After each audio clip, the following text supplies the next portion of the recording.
In today's video, I'm going to walk you guys through the entire process of buying and reselling an iPhone for profit. Our first step is going to be finding a phone that we could actually make some profit on. When it comes to where to look for the phone, you should be using absolutely every platform you have available. Facebook, Kijiji, Craigslist, OfferUp.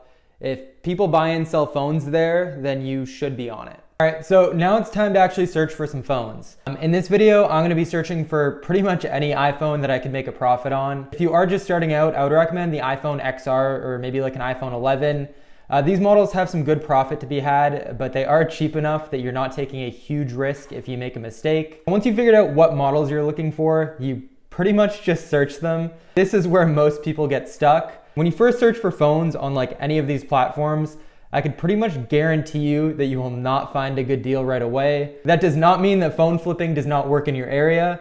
It literally just means that at the current moment that you searched, there wasn't any good deals. This business model wouldn't work if you could search for iPhones at any time and find a phone that you can make profit on. This brings me to my first tip for finding good deals on phones. If you want to find good deals, you're going to need to be searching very often. I'd personally recommend searching every hour or so. You don't need to be sitting at your computer refreshing Facebook all day. I usually just check my phone throughout the day to see if anything new has been posted. So here's a quick example of what a search might look like. I will literally search every single model like every hour. So for the sake of this video, I'll probably be starting from like the iPhone 8 and then go all the way up to the iPhone 13. I know this sounds tedious, but after a bit of time, the algorithm will figure out what types of ads you like, and then it'll actually show you those right away. All right, so what should you be paying for these phones, and how do you know if you've actually found a good deal? Fortunately, I can't just give you a list of prices because they do vary based on where you're from, but I can give you a method I use to calculate if a phone is worth it or not. What you're gonna wanna do is you're gonna wanna go to eBay and search for the model you're looking at, and then you're just gonna wanna scroll down and filter based on sold listings. So you're gonna wanna find a few compatible phones. You just wanna make sure that they match the condition of the one you're trying to buy. Then you're just gonna go ahead and put that number into a eBay fee calculator, and that should give you a good idea of what you could sell it for. Once you know what they sell for, you can decide if it's worth it based on how much profit you wanna make. All right, so let's use this 128 gigabyte iPhone 12 as an example. Comparable sold listings on eBay seem to be around $500, which after eBay fees, that would probably leave us with around $450, which means anything below like $350 would probably be a good deal to buy one at. So I just found this iPhone 12. Quickly talk about how you want to be sending people messages to try and purchase these phones. So what you don't want to do is send them thousands of questions right away asking about the phone. If they posted a phone at a good price, chances are they're already getting a lot of messages. So all I do is I let them know how much I'm willing to pay for the phone and that I could pick up the phone immediately.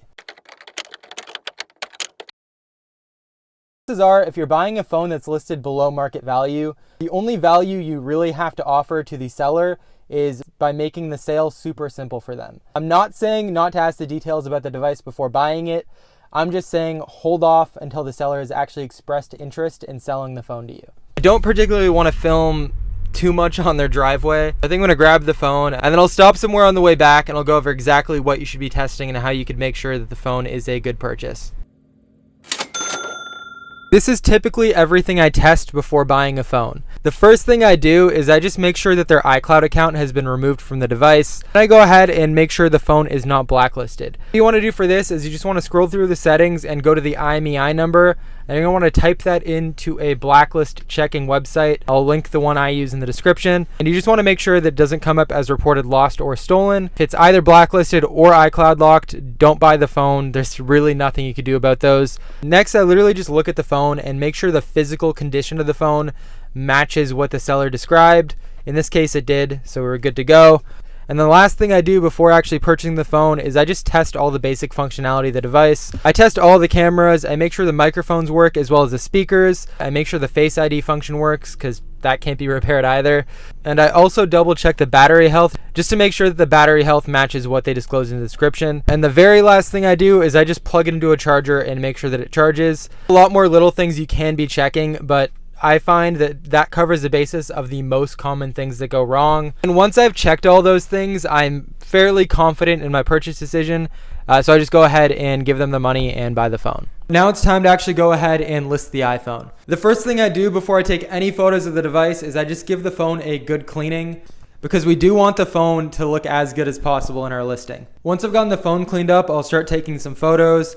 I just do a photo showing the phone on with any accessories that are included. I normally use that as the thumbnail. And then I do a photo of the front of the phone showing any scratches, and a photo of the back also showing any scratches the device may have. And then the last photo I always do is just a photo showing the battery health of the phone, because that is the most common thing people are asking when they message you on eBay. And then for the actual description, I also like to keep it pretty short. I pretty much just let them know the condition of the device. I let them know that there's no iCloud on it, it's not blacklisted, and that the phone's unlocked. So for this one, I just said phone is in great condition, fully unlocked, clean IMEI, and the iCloud account has been removed, ready for a new home. The last thing I needed to do was figure out a sale price for our phone. I pretty much just did the same thing I did when I decided if the phone was worth buying. All the comparables were around $500, so I listed our phone at exactly $500 as well. And the last thing I want to touch on in terms of listing phones is I always set my shipping settings to buyer pays calculated shipping, which pretty much just means that you're charging the buyer exactly what the shipping costs. For shipping the phone, I actually already have another phone that needs to be shipped out today. So I'm just going to show you guys how I ship that one. That way I don't have to wait for this phone to sell just to finish this video. Pretty much all I use when it comes to shipping is I use these Indestructo mailers from Uline. The ones I get that fit most phones, they're 8x4x2. And then I do a whole bunch of these bubble mailers. You could also buy these at like Staples or Uline. The main goal is you just don't want to leave any space in the box. As long as when you shake the box, you don't hear anything, you should be good to go. Then I pretty much just put a label on them and tape them up, and they're good to be shipped. And you're good to go ahead and drop them right off at the post office. All right, so that is more or less everything I think you're gonna need to know to start out buying and reselling iPhones. If there's anything you have questions about, feel free to go ahead and leave them down in the comments below. But that is gonna be all for today's video, and I'll see you guys in the next one.